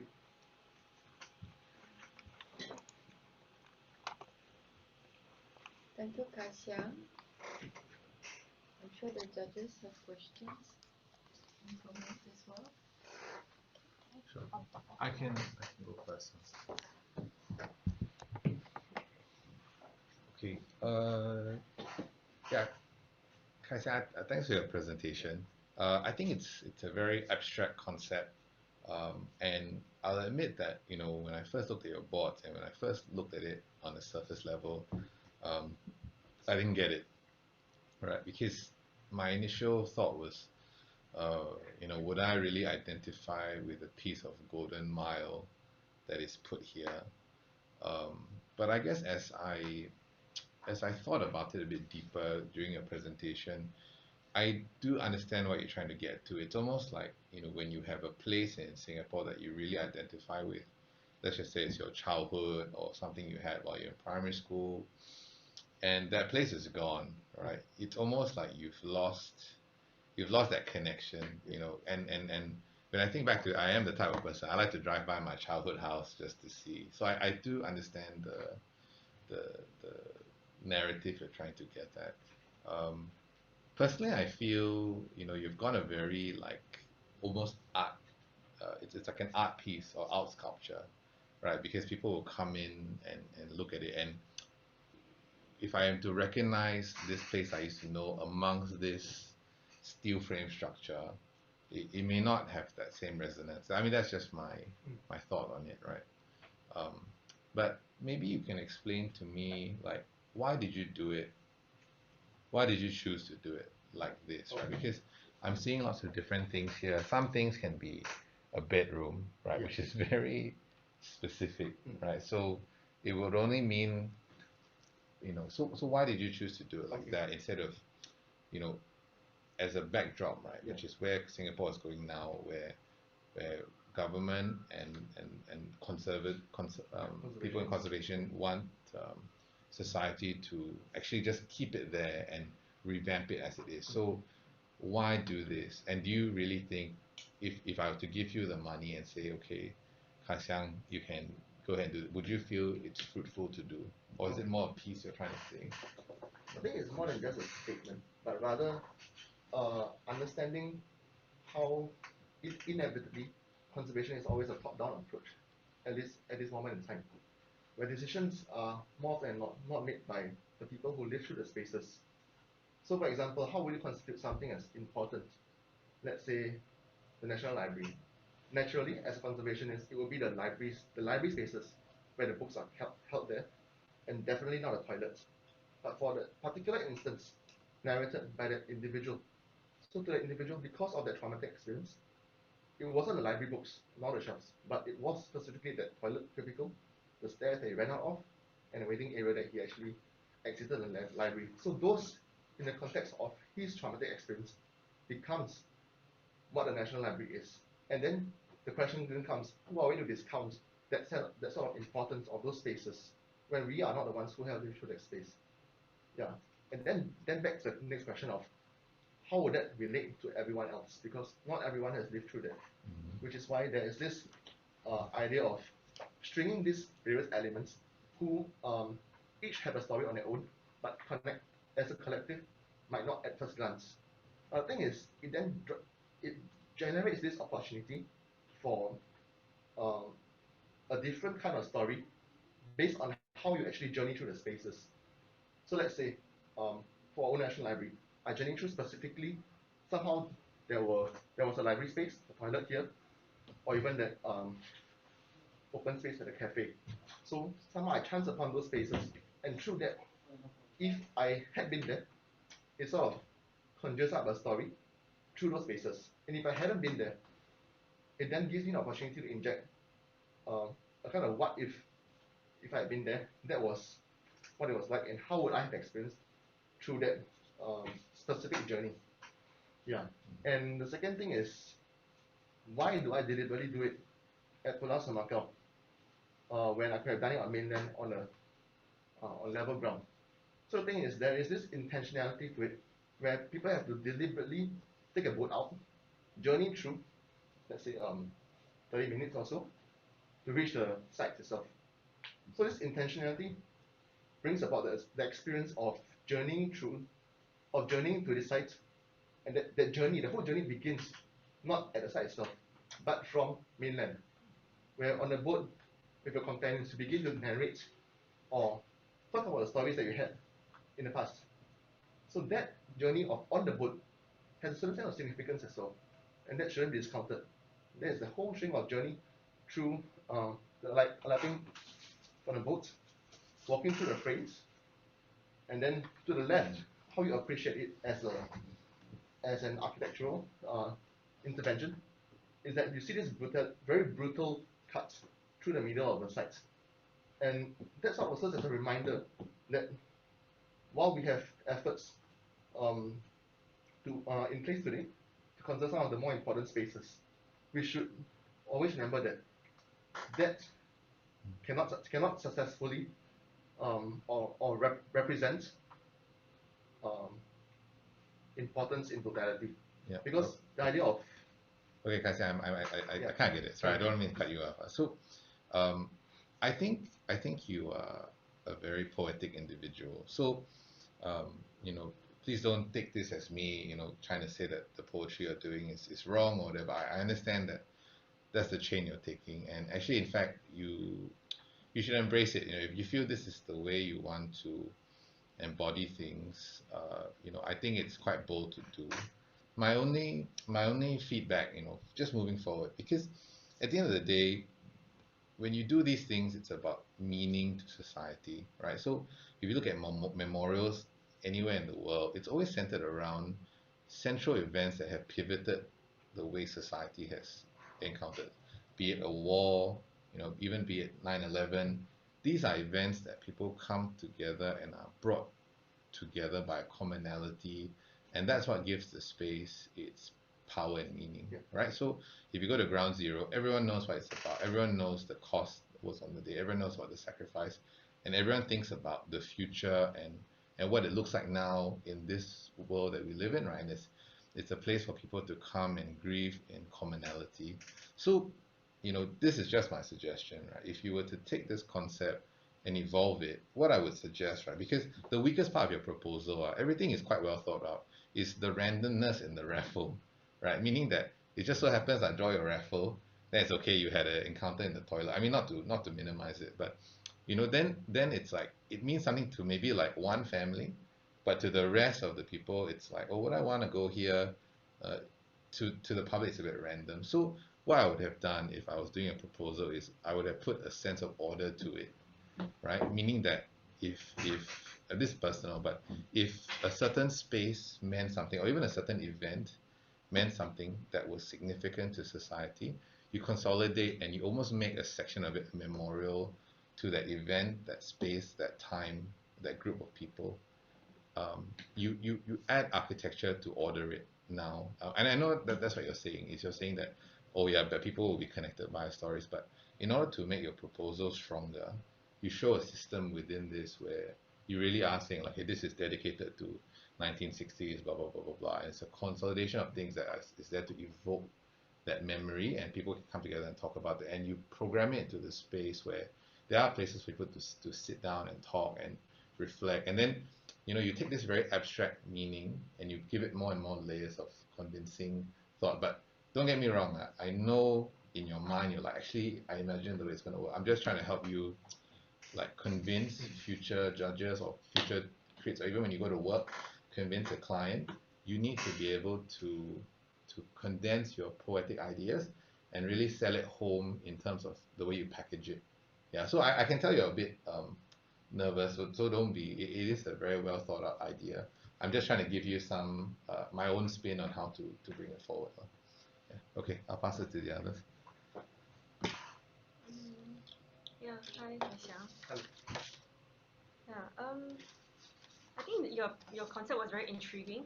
And you read through the pile, you're like, okay, you'd like to find out more about your work, and that's why we invited you here.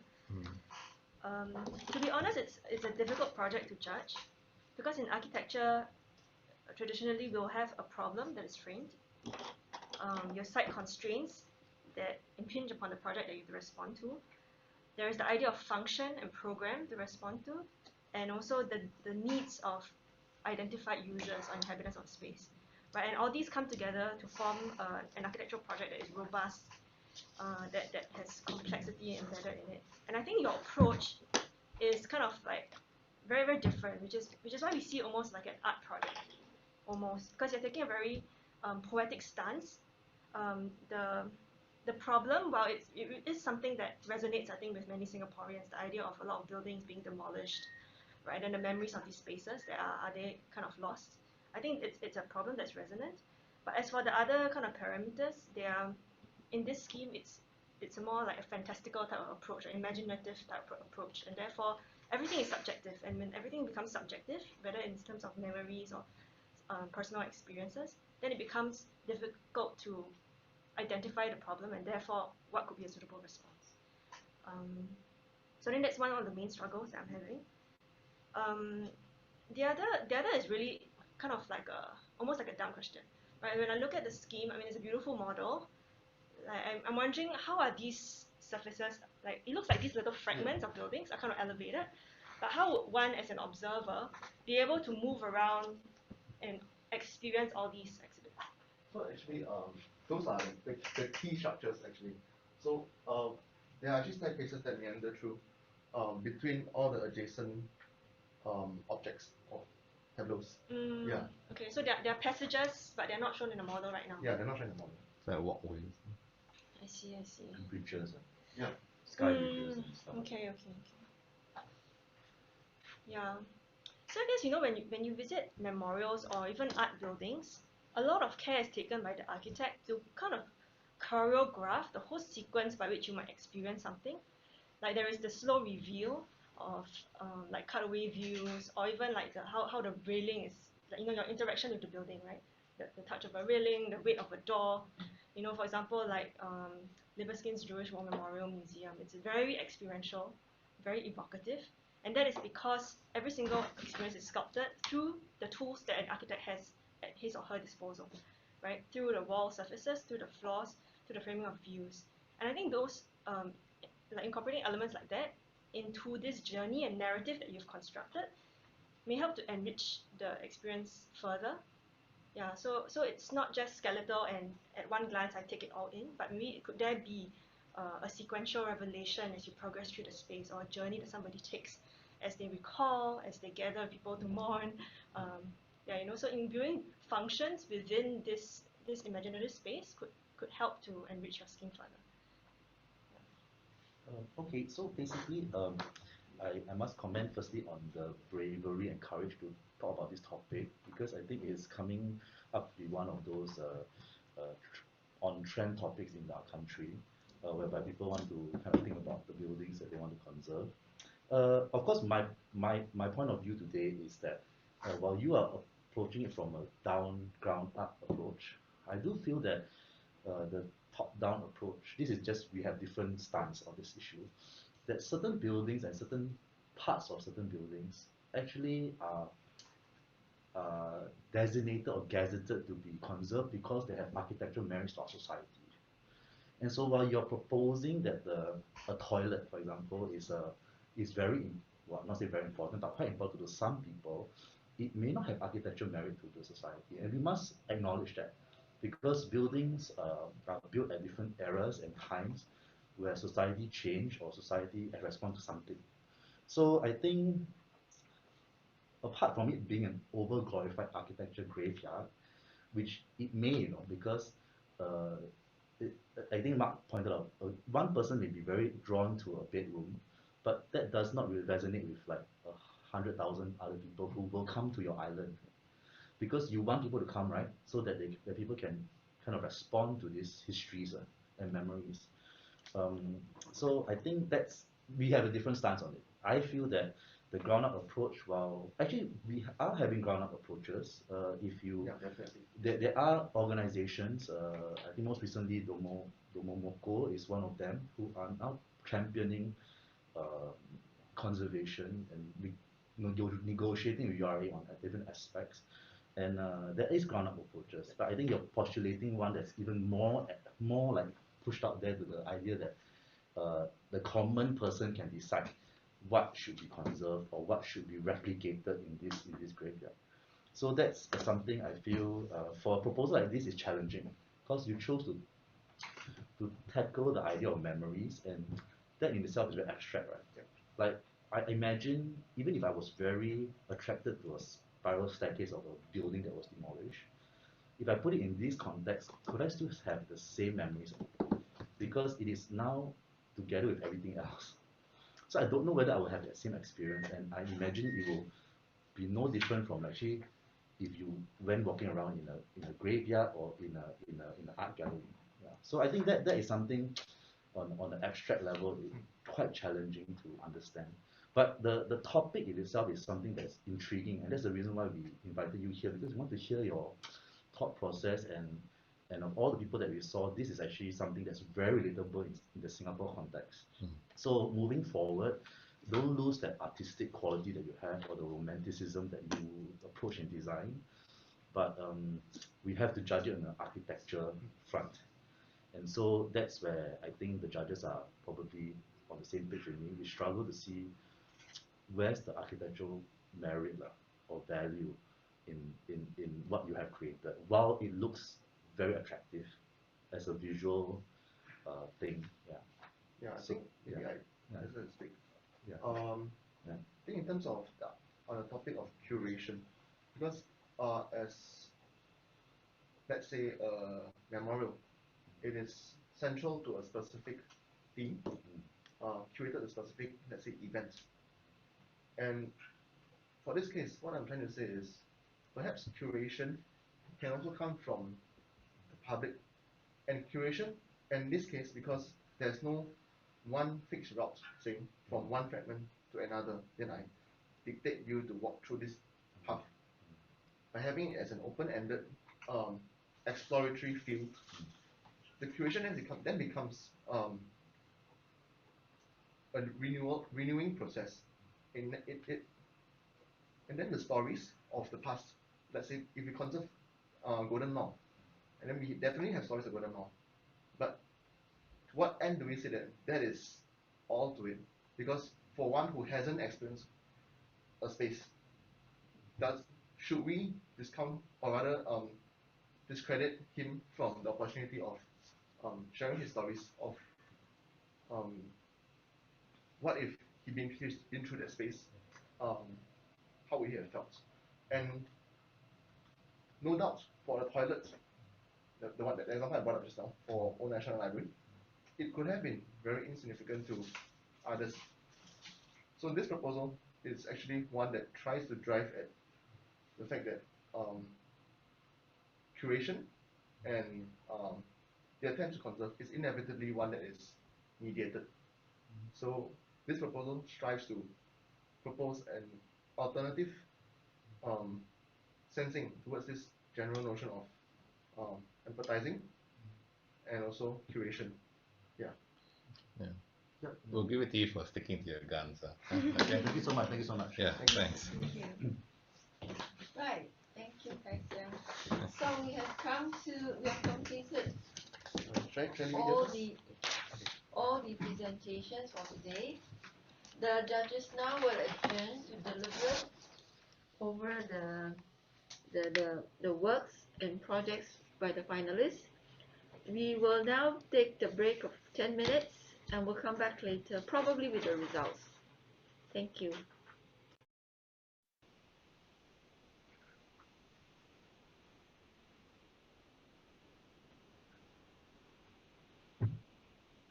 Okay, once again, a very warm welcome back to everyone to the results.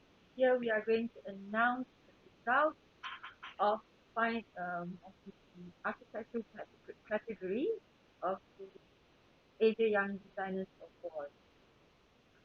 We'd like to thank the judges for taking the time to go through all the entries and today's finalists.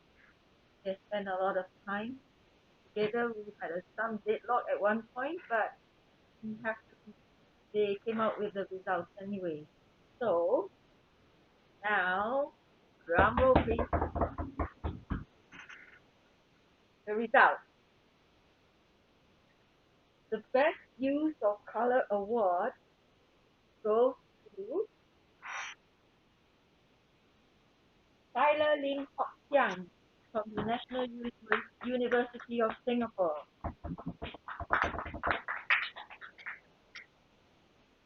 Next, we have the Green Innovation Award. The best Green Innovation Award goes to Jessie Yao of National University of Singapore.